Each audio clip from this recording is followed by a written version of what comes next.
हमने premium textile mill शुरू की थी, अब आज से 23 साल हो गए, और शुरू की थी 12,500 स्पिंडल से।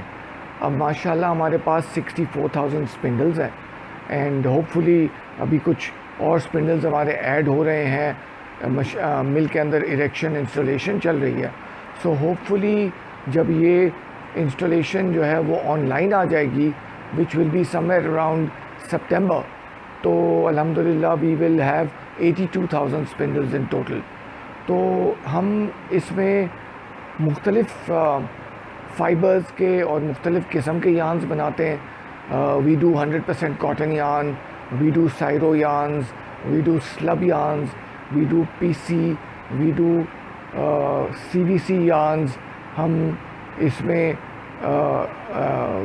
क्या नाम है, मुख्तलिफ़ कलर्स की इंजेक्शंस भी करते हैं। हम what they call Heather grey yarns भी इसमें करते हैं। तो बहुत सारे मुख्तलिफ़ किस्म के यार्न्स हम बनाते हैं, और बहुत सारे वैल्यू एडेड यार्न्स भी बनाते हैं, which means a step further from just the basic normal single yarns. तो this is what we do, और अल्लाह का शुक्र है we have been growing not very fast but steadily.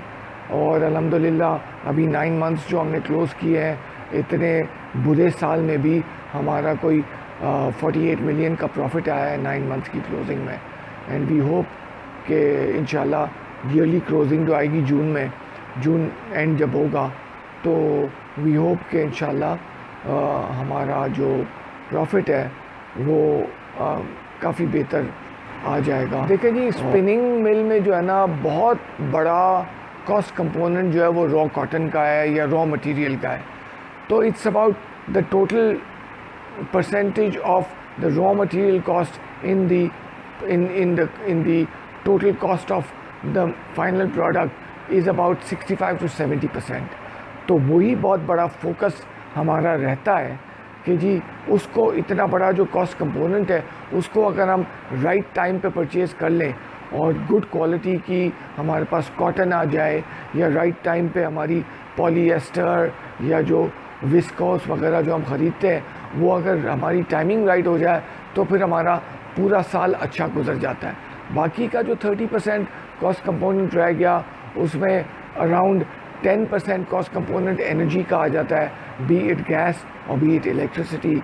उसमें 10% कॉस्ट कंपोनेंट फाइनेंशियल चार्जेस का आ जाता है, which is of course the markup of the banks, because जो कॉटन बाइंग हमें करनी पड़ती है वो एक पर्टिकुलर 4-5 महीने का विंडो होता है, उसमें हमने ख़रीदनी पड़ती है, क्योंकि उसका उसी विंडो के अंदर जो है वो क्वालिटी कॉटन हमें सिक्योर करनी होती है।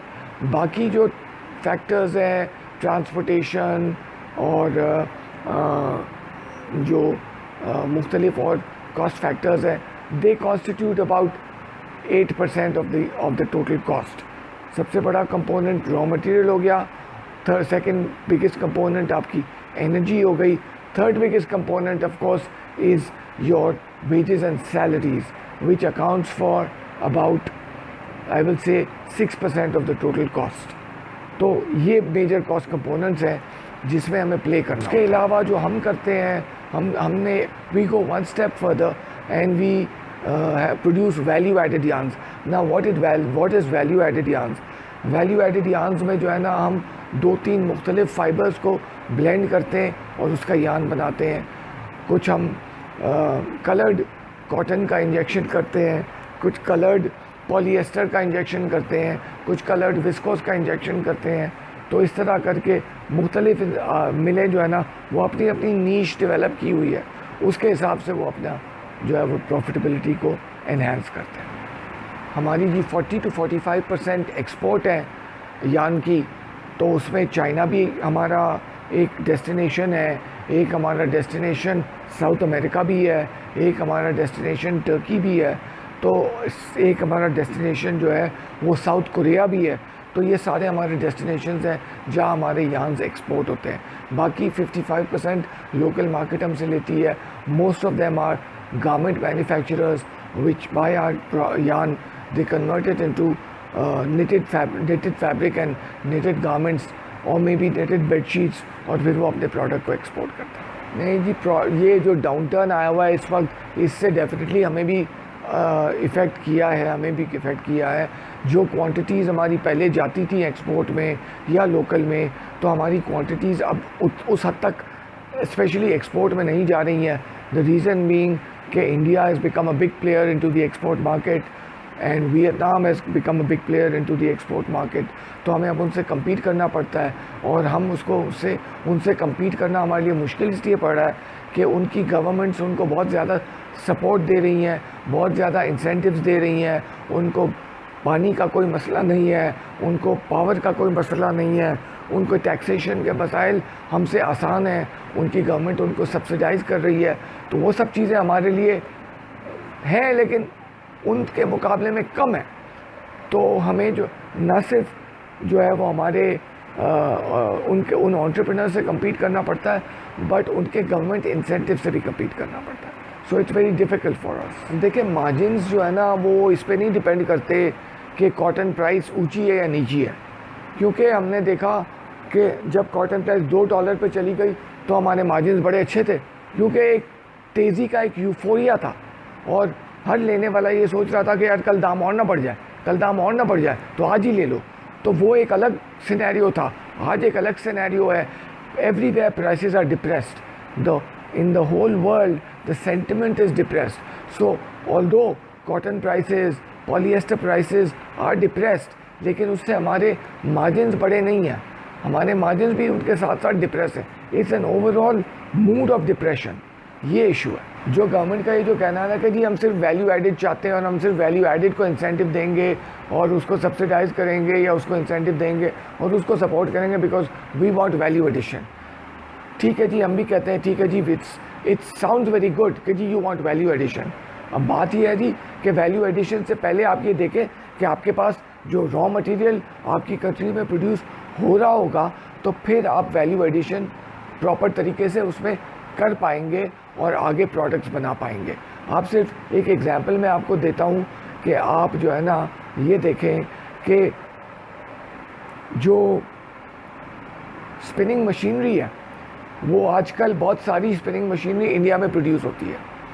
मैं आपको एग्जांपल देता हूँ कि टोयोटा की विंग फ्रेम RX 300 जिसका मॉडल नंबर है, ठीक है जी, वो हमें मिलती है, हम इंडिया से लेते हैं अगर, मतलब it comes under the brand of Toyota, India में मेड है वही टोयोटा, हमें मिलती है वो $170 में पर स्पिंडल, और वही फ्रेम इंडिया में बिकती है $90 पर स्पिंडल में।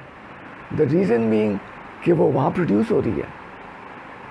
तो गवर्नमेंट हमारी शुड रियलाइज समथिंग कि आप कहते हैं ना जी कि we want to discourage spinning, we want to discourage spinning. एक मरतबा आपकी स्पिनिंग इंडस्ट्री मर जाएगी तो फिर आपको यान जो मंगाना होगा बाहर से, चाहे वो इंडिया हो, चाहे वो वियतनाम हो, चाहे वो कहीं भी हो, तो आपके साथ यही सलूक होगा जो इस मशीनरी में हो रहा है।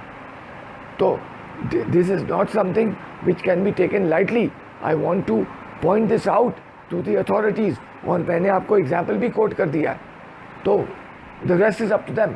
हमारी जो टोटल टेक्सटाइल चेन है उसमें जो है बिगेस्ट जो है वो स्पिनिंग सेक्टर का कंट्रीब्यूशन है, और स्पिनिंग सेक्टर बहुत बड़ा है हमारी जो कंट्री का, और वही आपकी 14 मिलियन बेलें सिर्फ नहीं कन्वर्ट करता इनटू यान, बल्कि 3 million bale, 3.5 million bale import भी करके और उसको भी कन्वर्ट करते हैं, और वो कन्वर्ट करके एक्सपोर्ट भी होती है। तो वो बहुत बड़ा सेक्टर है, और स्पिनिंग सेक्टर का आपकी इकोनॉमी में, आपकी एम्प्लॉयमेंट जनरेशन में और आपकी एक्सपोर्ट अर्निंग्स में एक अच्छा खासा कंट्रीब्यूशन है, अच्छा खासा हिस्सा है। तो इसको अगर आप नज़रअंदाज करते रहेंगे तो ये जो है ना आपको बहुत नुकसान पहुंचाएगा। ये इतना बड़ा एम्प्लॉयमेंट क्रिएट करता है ये सेक्टर कि अगर ये सेक्टर बैठेगा तो आपकी जो एम्प्लॉयमेंट की सिचुएशन है वो बहुत ख़राब हो जाएगी, अनएम्प्लॉयमेंट बहुत बढ़ जाएगी आपके लिए। और ये अनएम्प्लॉयमेंट सिर्फ ना मिल सेक्टर में से जाएगी, ये जो है ना ये आपकी एग्रीकल्चर में भी अनएम्प्लॉयमेंट हो जाएगी। क्योंकि एक चीज़ और आप ख्याल करें कि हमारे यहाँ पानी की भी शॉर्टेज है, तो cotton is one of those crops which consumes less water, अगर आप कॉटन क्रॉप को निगलेक्ट करेंगे तो आपके पास सब्स्टिट्यूट करने के लिए शुगर केन है, and sugar cane is a crop which consumes a lot more water than the cotton crop. नहीं जी, चाइना जो है ना, अब चाइना की yarn imports from the world and cloth imports from the world have increased slightly, not much, but they have not decreased.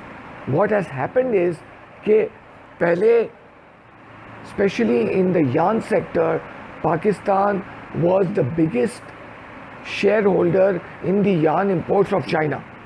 Today, Pakistan is at number 3. China is importing the same quantities, but Pakistan as a supplier has dropped to number 3.